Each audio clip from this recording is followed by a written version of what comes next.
দেখতে পারি নাই, আয় আল্লাহ তোমার রসুলকে তো সরাসরি আমরা দেখতে পারি নাই। আয় আল্লাহ আমার মনটা ছুটে যায় মদিনার দিকে। আয় আল্লাহ মন চায় তোমার রসুলের রওজার সামনে দাঁড়াইয়া আসসালাতু ওয়াসসালামু আলাইকা ইয়া রাসূলুল্লাহ বলে সালাম পৌঁছেছে। আমার মনে চায় আসসালাতু ওয়াসসালামু আলাইকা ইয়া হাবিবাল্লাহ বলে সালাম পৌঁছেছে, তবে আমার সম্পদ নাই। আয় আল্লাহ আমি চেষ্টা করতেছি, তুমি আমাকে অতি শীঘ্রই আয় আল্লাহ তুমি আমাকে অল্প টাকার মাধ্যমেই তোমার রসুলের রওজা জিয়ারত করে আনো। রব্বে কারীম বলে আমার কোনো গরিব অসহায় বান্দা যখন এরকম তাহাজ্জুদ করবে, 5 ওয়াক্ত নামাজের পরে যখন আমার কাছে কান্নাজুরি করবে, তাহাজ্জুদের নামাজ পড়ে যখন আমি রব্বে কারীমের কাছে কান্নাজুরি করবে, আমার ওই বান্দা আমার ওই গোলাম হতে পারে গরিব, আমার বান্দা বান্দীদের মধ্যে হতে পারে আমার বান্দা বান্দীরা গরিব, তবে তার নিয়ত এবং ইখলাসটা ছিল পিওর এবং সঠিক। এর কারণে আমি রব্বে কারীম আল্লাহ যে কোনো মাধ্যমে আমি রব্বে কারীম আল্লাহ তার মৃত্যুর আগে রসুলের রওজা জিয়ারত করাইয়া তারপর তার মৃত্যু দান করব। সুবহানাল্লাহ। যেরকম আমরা তো আমলই করি না, আমরা 5 ওয়াক্ত নামাজই পড়ি না। আমাদের বাংলাদেশে এমনও মানুষ আছে 365 দিনের 360 দিন রোজা রাখে। কেন রোজা রাখে?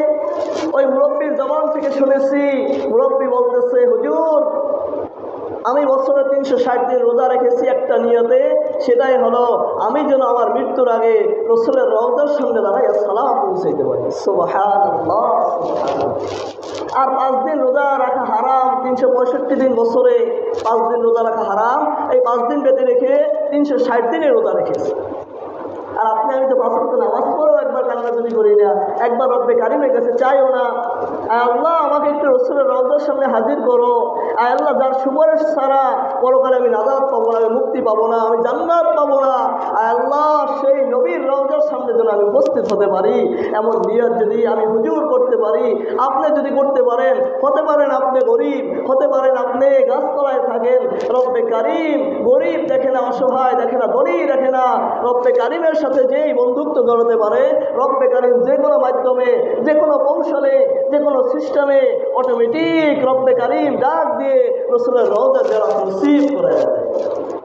কিছুদিন আগে আপনারা শুনেছেন, অনেকে দেখেছেন, এক ভ্যান চালক, সে 5 ওয়াক্ত নামাজি ছিল, 5 ওয়াক্ত নামাজ পড়তো, আর জবানে লা ইলাহা ইল্লাল্লাহ জিকির করতো, আর যাকে দেখতো তাকেই শুধু বলতো ভাই আমার জন্য একটু দোয়া করিলেন, আমাকে আল্লাহ গরিব বানিয়েছে, আমি হজ্জে কাবা করার নিয়াত, আমাকে যেন মৃত্যুর আগে রব্বে কারীম হজ্জে কাবা করার তৌফিক দান করে, ভাই আমার জন্য একটু দোয়া করিলেন, দাদা আমার জন্য একটু দোয়া করেন, হ্যাঁ মা আমার জন্য একটু দোয়া করেন। আর মা বাবার কাছে যদি কোনো সন্তান দোয়া নিতে পারে, আর ওই মা বাবা যদি দোয়া করে যায়, ওই সন্তান এখন গরিব হতে পারে, একদিন ধনী হয়ে যাবে, একদিন সম্পদের মালিক হয়ে যাবে।